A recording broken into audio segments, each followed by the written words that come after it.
앳된 소녀가 화장실에 접이식 침대를 들고 와 펴더니 그 위에 이불을 깔아 침실로 만듭니다. 한켠에선 전기 냄비에 국수를 끓여 식사도 해결합니다. 중국 후난성 주저우시 가구점에서 영업직으로 일하는 19살 소녀의 보금자리, 바로 화장실입니다. 소녀의 월급은 약 54만 원, 최소 16만 원씩 하는 주저우시 월세를 감당할 수가 없어서 상사의 양해를 얻어 6제곱미터 남짓 회사 화장실을 한 달 10,000원에 임대했습니다.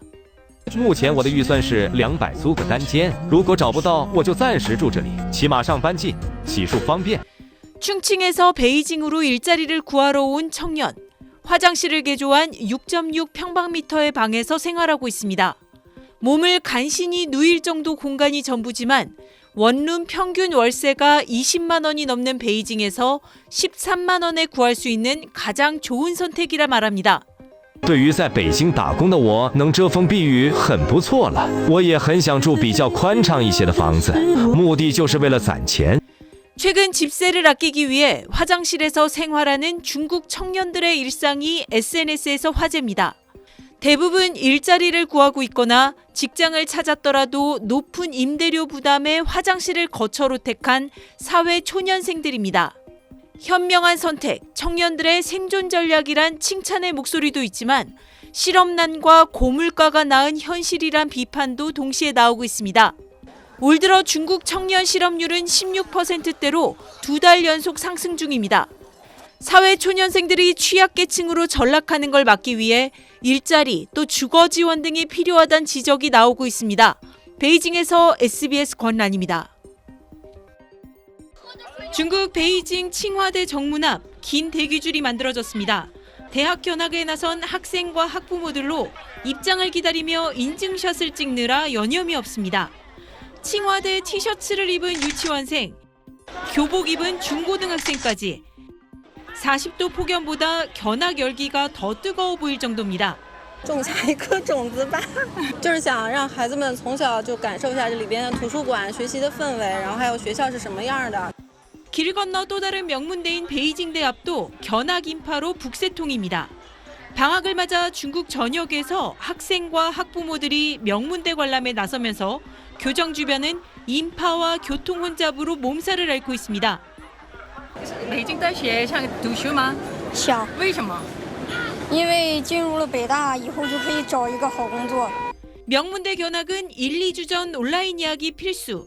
하지만 사람들이 한꺼번에 몰리면서 예약은 별따기고 관람 인원은 제한되자 무료 관람권을 돈 받고 파는 안표상까지 등장했습니다.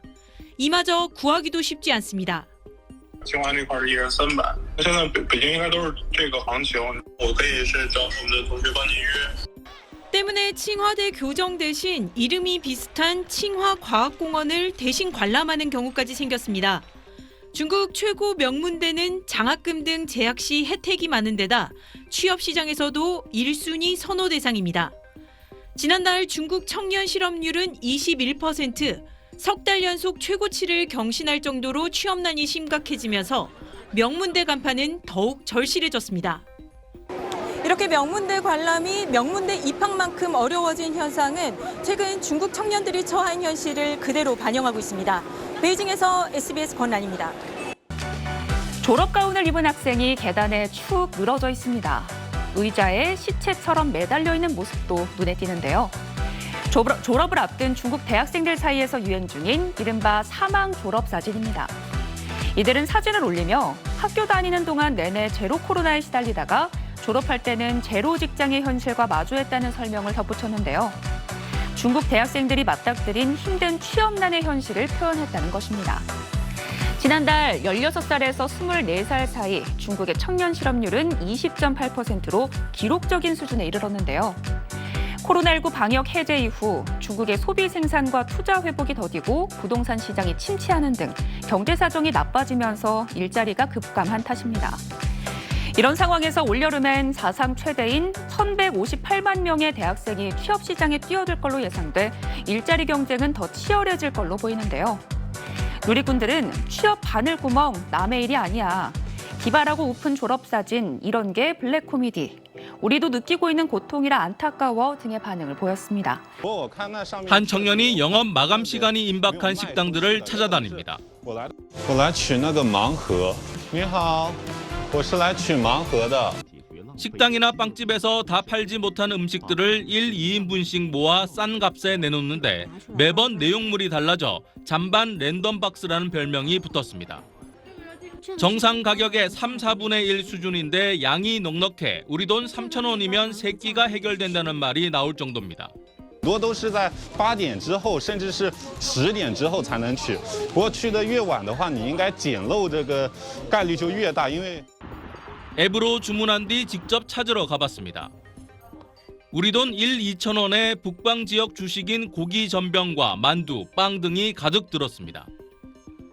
음식 폐기물 감소 효과와 실속 소비라는 호평을 받으며 시장 규모가 연간 6조 원을 넘었습니다. 하지만 한편에서는 최근 급증한 청년 실업률 속에 한 끼 해결 비용이라도 아껴야만 하는 청년들의 서글픈 자화상이란 평가도 나옵니다. 중국 청년 실업률은 2달 연속 사상 최고치를 경신해 5에 1명이 실업자 신세입니다. 최근 학부생 80%가 취업을 피해 대학원 진학으로 몰리면서 2차 대학 입시라는 신조어가 탄생했습니다. 졸업을 하고도 부모에게 용돈을 받는 전업 자녀도 이런 청년 실업률 증가로 생겨난 말입니다. 올 여름에는 사상 최대인 1,158만 명의 신규 대졸자가 나올 예정입니다. 중국의 경기 회복 속도도 더딘 데다 코로나 여파로 수업을 충실히 받지 못한 이번 졸업생들을 중국 기업들이 기피하는 경향까지 있어 사상 최악의 취업난이 우려되고 있습니다. 베이징에서 SBS 정영태입니다.